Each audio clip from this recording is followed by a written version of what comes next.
What's good, y'all? It's your girl, Kristen Ayana, and before we get into this episode, I just gotta say, make sure that y'all subscribe, like, and turn those post notifications on, and stay tuned with Black Talk Radio.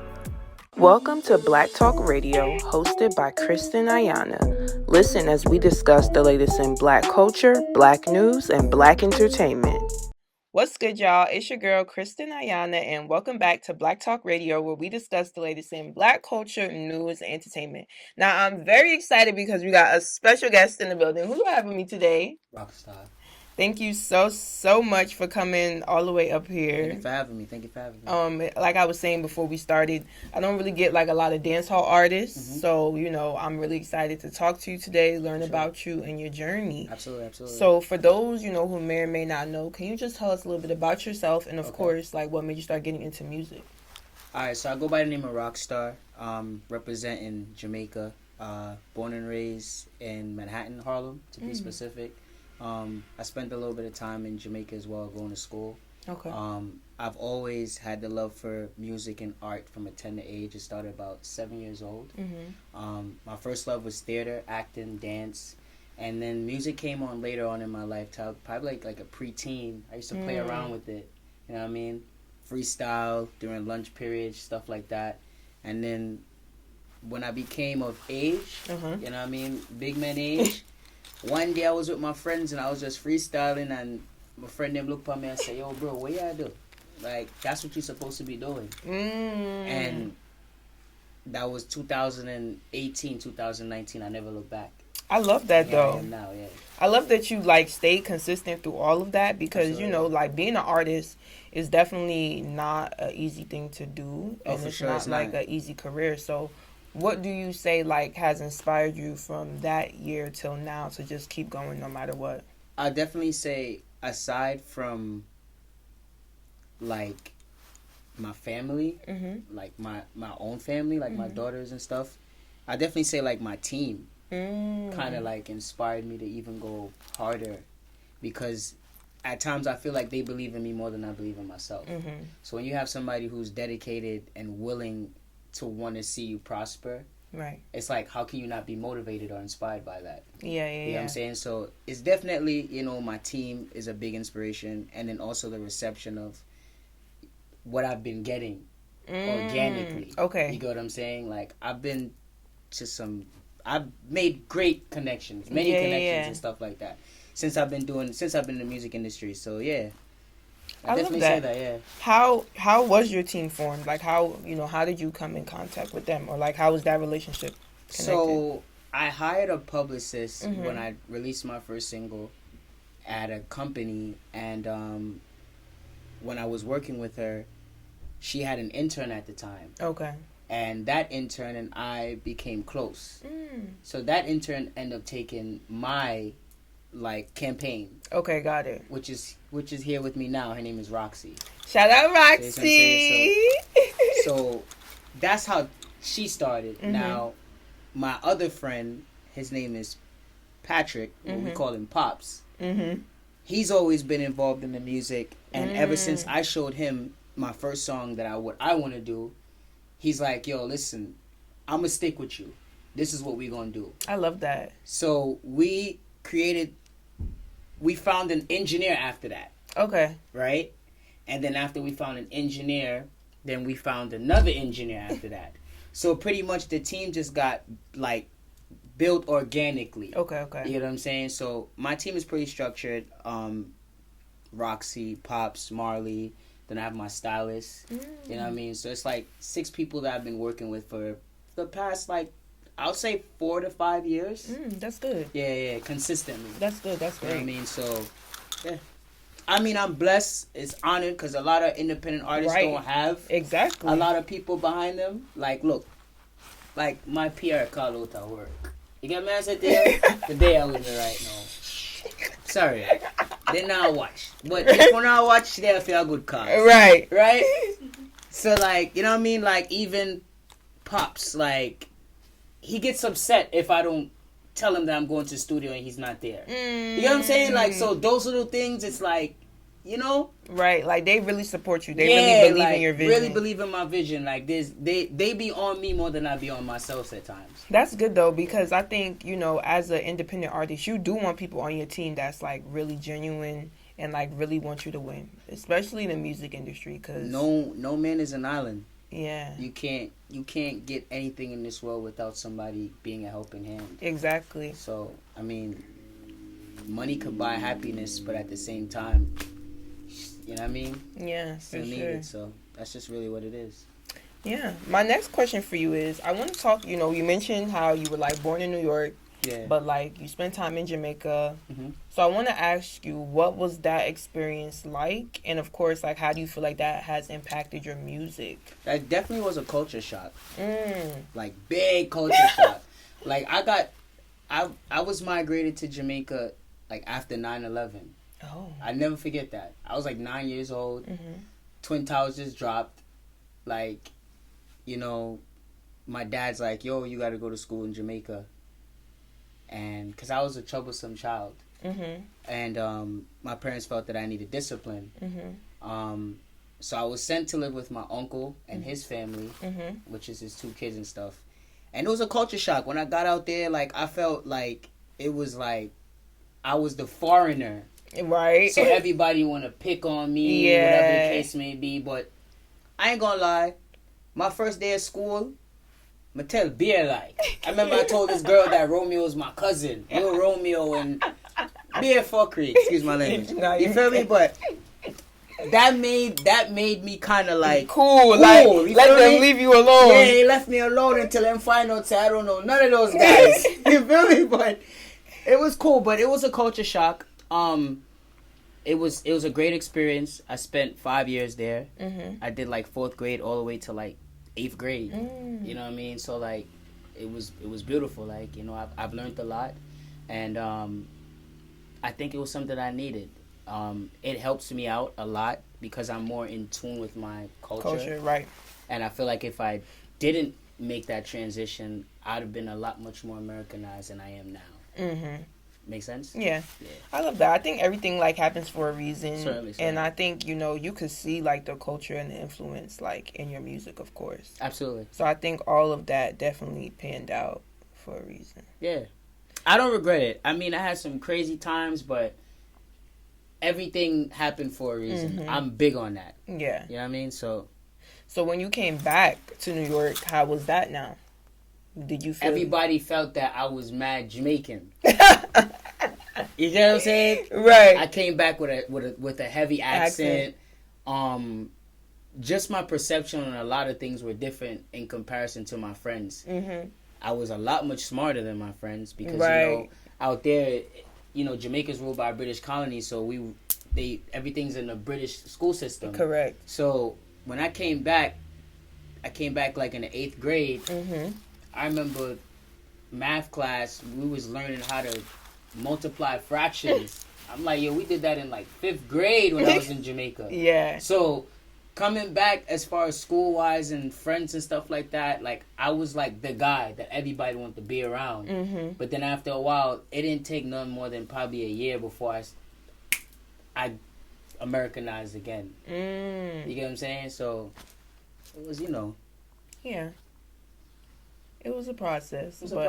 But I like that you got the best of both worlds for sure. Absolutely. That's exactly how I look at it. I had the best of both worlds. The best of both worlds. Absolutely. Because I think it's important, for me, my mom migrated here when she was 18. Okay. But like I go to Jamaica like every year. My dad lives in Jamaica, so it's like I feel like I was able to get best of the both worlds too, and I think that's important because you should be in tune with your culture. Like absolutely. This, no matter where you live in the world, you got to be in tune. Yeah. So which brings me to my next question. So dancehall is having like a crazy moment right now. I feel like.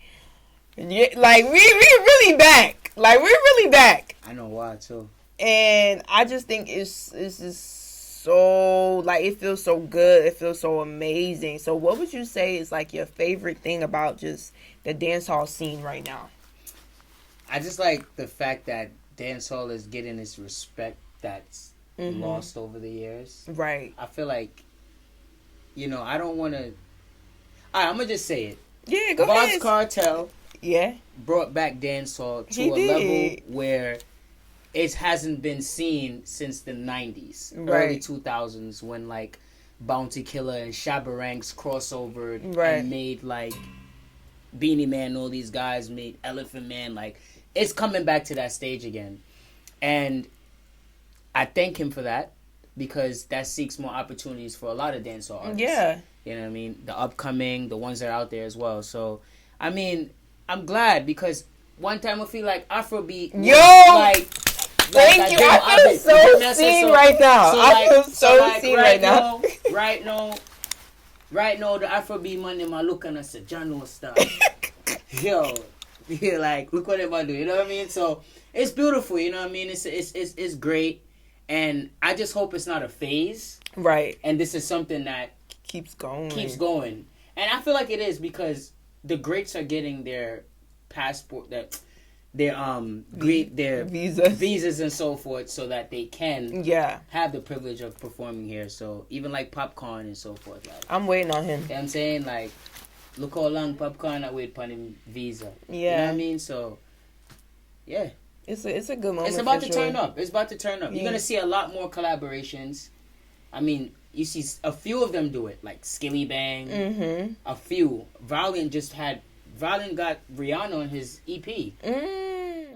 So, a little birdie told me, well, I found out on my own, but I hear that you're going to be at the New Jersey Jerk Festival this weekend. So, I want to know, like, as an artist, what is it like performing for you? Like, how do you enjoy this experience? Are you, like, nervous beforehand? Because I know, like, for every artist is different. I have a good nervous. Okay. Yeah, it's like little bubbles. Oh, okay. If I don't get that, I'm not gonna perform well. And am I excited? Yeah, I love to perform. I love connecting with my people. I love being. That's my element. Okay. Yeah, you want to see me in my element? That's the only time you see me in my element is either me performing or in the studio. Okay. Like, that's the time you see Roxstar really rock starring. You know what I'm saying? I love that. Yeah. Well, I'm gonna be there. Okay. Black Talk Radio. We're gonna be doing some press out there, so I'm excited because I'm gonna get to see you perform. For sure.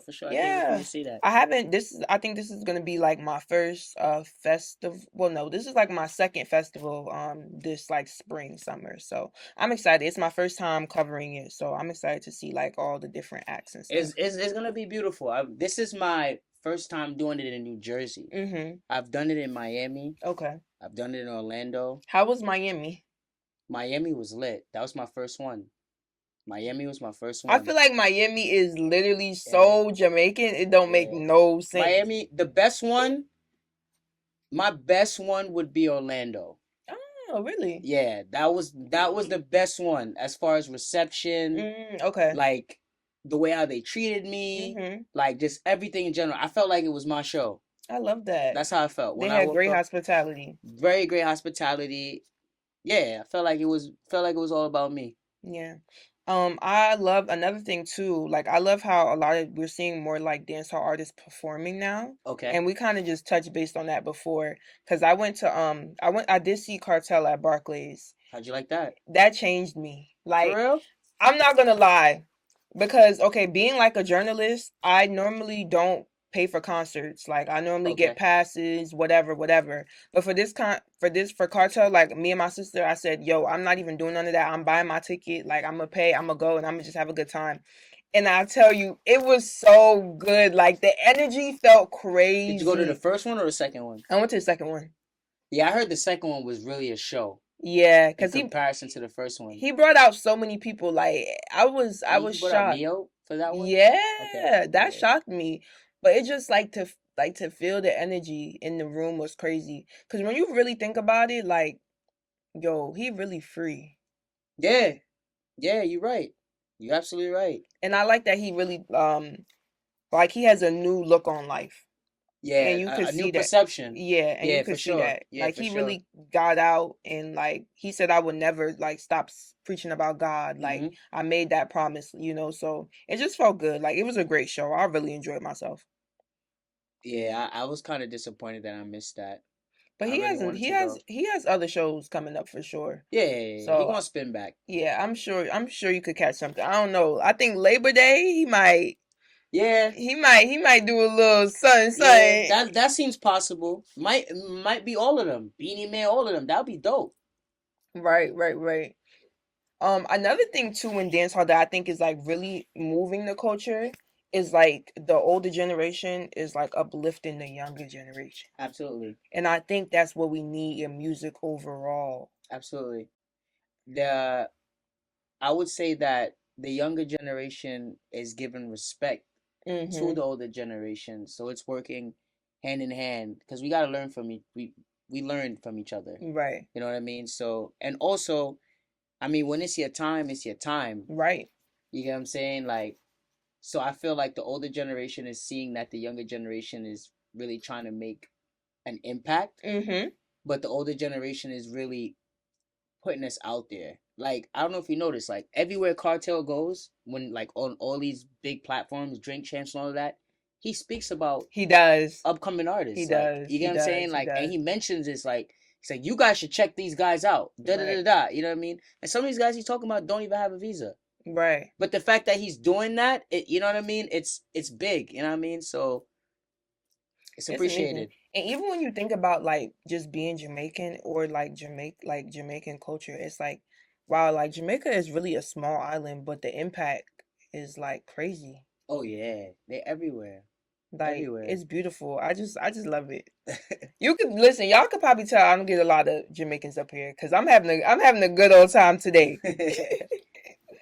Now, I always like to ask my artists as far as like, you know, being in the studio, what are your sessions like? Like, do you feel like you like to be in the studio by yourself? Do you need like your friends in there? What is it like for you?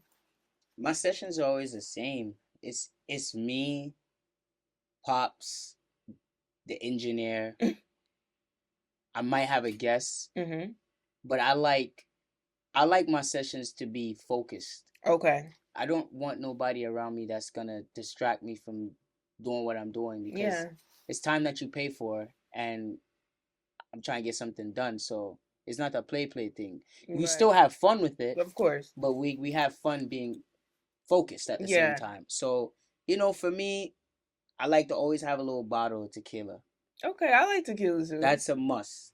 Either a bottle of tequila, and I limit it with the smoking. Mm-hmm. I don't try to smoke too much because I'm a singer. Yeah, yeah, yeah. So I ain't trying to, you know what I mean? So I'm Right. going like a half a spliff, just to get the vibes right. Get the tequila in our system, look at pineapple juice, listen rhythm, ask the engineer and Pops like, yo, what do you think about this so Mm-hmm. far? And we feed off of each other. Right, that's You good. get what I'm saying? So that's pretty much how my sessions go. Like I like to be private and just have like focused people in the room. No, that definitely makes sense. And Yeah. I feel like, I can't work with lollygagging. yeah, and it just shows like how serious you take your craft. Like I think that's important too. Like Absolutely, you're absolutely. really locked in, which, I love that you talked about like how you record and that process because I do want to talk about your latest single, Okay. Cyaa Sleep. What I like was your the accent. what was the inspiration behind that? Can't sleep deep. Like, so the inspiration behind Can't Sleep is a bit of a lot of things. But Mhm. to in a nutshell, um last summer I lost like four friends back to back. My condolences. You know what I mean? And these were great guys that had aspirations and dreams of some of them were able to pursue some of the things that they Mhm. wanted. Some of them were not, unfortunately. Um, and then I also have friends that were convicted to certain cases that they had nothing to do with, but because Mm. of not being financially, Right.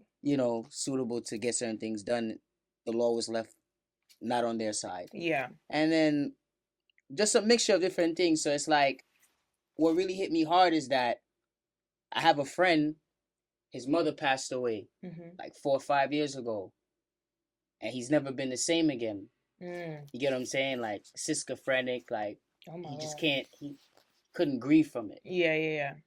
So when I seen that after everything, Man, I said, Bombo Clot.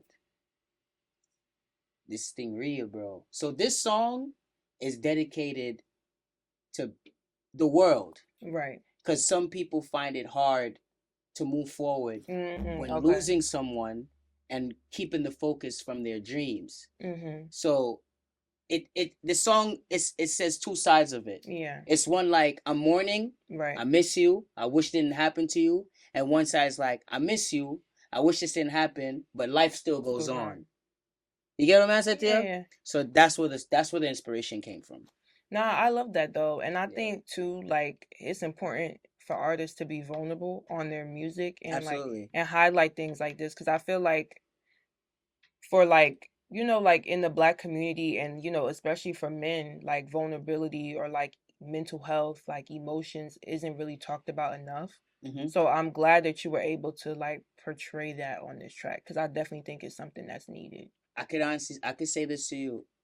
When I first started doing music, I used to look for topics to talk about.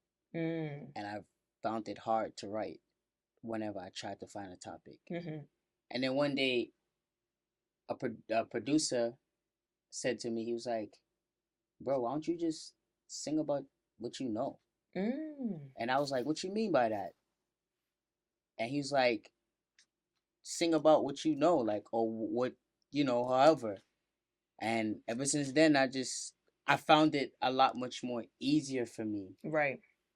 To create these songs when I use my own experience or third person experience.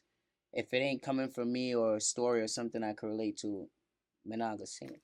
And that's real. And I think too, like, that's what makes people enjoy your music when they know like it's organic and it's it can resonate with you. Yeah, and it's something that's, really on your heart for sure.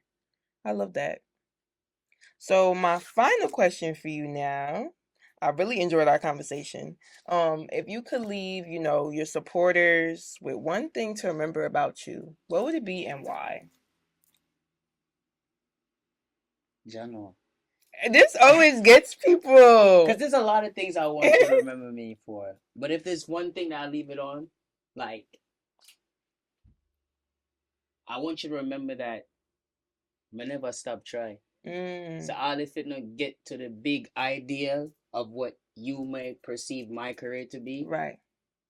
I humbly accept whatever God placed me to be at. I love that. Never stop trying, you feel me? And I didn't do it for me alone. Yeah. You get my answer? So, yeah, I want to be remembered like that.